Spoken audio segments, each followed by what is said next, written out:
Jacob moving in fear, not faith. He saw Esau coming with 400 men. Instead of standing steady in God's promise, he started managing the whole thing with his own hands. He divided his family, sent gifts, and tried to feel out the situation first. That's the heart of it, brother, sister. When fear gets loud, we start acting like peace depends on our planning. But it don't. Peace comes from God, not from playing chess with people's emotions. Don't say, if I don't control this, I'm done. Say, God already sees this, and I don't have to panic. The teaching here is sharp. Jacob looked like he trusted God, but his actions showed he was leaning on his own judgment. That's why God keeps pressing it, because we do the same thing. We pray, we say we believe, but then we move like everything depends on us. Fear says, send something ahead, fix it, test it, cover yourself. Faith says, stand on what God said and stop going to panic. And here's the twist. Jacob later sees Esau differently. What once looked like a threat starts looking like something God used to humble him. That's the mercy of God right there. The same situation Jacob feared became a mirror that exposed his own heart. So if you're in a moment like that, don't let fear write the story. Don't say, I have to save myself. Say, the Lord is my keeper, and I will walk softly before him. That's the real move. At tumingin si Jacob, at narito, si Esau ay dumating, at kasama niya ang 400 na lalaki.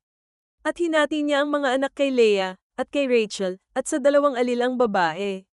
Genesis 33, versikulo 1, KJV.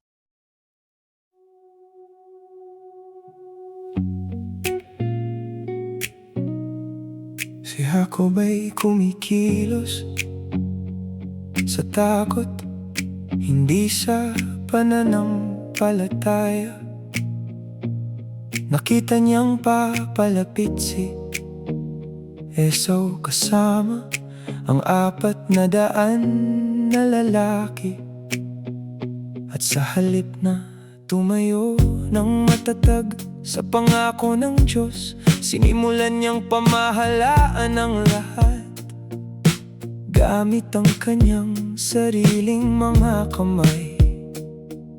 Hinati niya ang kanyang pamilya, nagpadala ng mga regalo, at sinubukang alamin muna ang sitwasyon. Yan ang puso nito, kapatid na babae. Kapag lumalakas ang takot, nagsisimula tayong kumilos na parang nakasalalay sa ating pagpaplano ang kapayapaan. Pero hindi ang kapayapaan ay nagmumula sa Diyos, hindi sa paglalaro ng chess, sa emosyon ng mga tao. Huwag mong sabihin, kung hindi ko ito makokontrol, tapos na ako. Sabihin, nakikita na ito ng Diyos, at hindi ko kailangang magpanik. Ang aral dito ay matalim. Mukhang nagtitiwala si Jacob sa Diyos, pero ipinakita ng kanyang mga aksyon na siya ay umaasa sa kanyang sariling paghatol. Kaya't patuloy na pinipilit ito ng Diyos, dahil ginagawa rin natin ang parehong bagay. Nanalangin tayo, sinasabi nating naniniwala tayo, pero pagkatapos ay kumikilos tayo na parang lahat ay nakasalalay sa atin. Ang takot ay nagsasabi, magpadala ng isang bagay sa unahan, ayusin ito, subukan ito, takpan mo ang iyong sarili. Ang pananampalataya ay nagsasabi, tumayo sa sinabi ng Diyos at titigil ang pagyuko sa takot. At narito ang twist, kalaunan ay nakikita ni Jacob si Esau sa ibang paraan.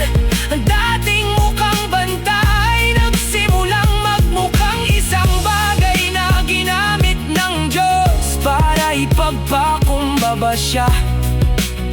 Iyan ang awa ng Diyos, ang parehong sitwasyong kinakatakutan ni Jacob ay naging salamin na nagpakita ng kanyang sariling puso. Kaya kung nasa ganitong sitwasyon ka, huwag hayaang takot ang magsulat ng kwento. Huwag mong sabihin, Kailangan kong iligtas ang sarili ko.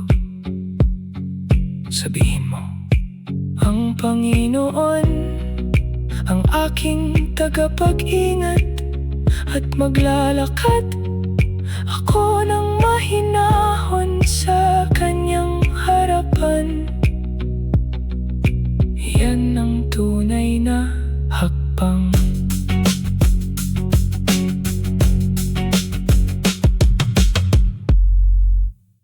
Paki-share po ang channel, si Jesus ay Hari, sa ikaluwalhatian ng Diyos.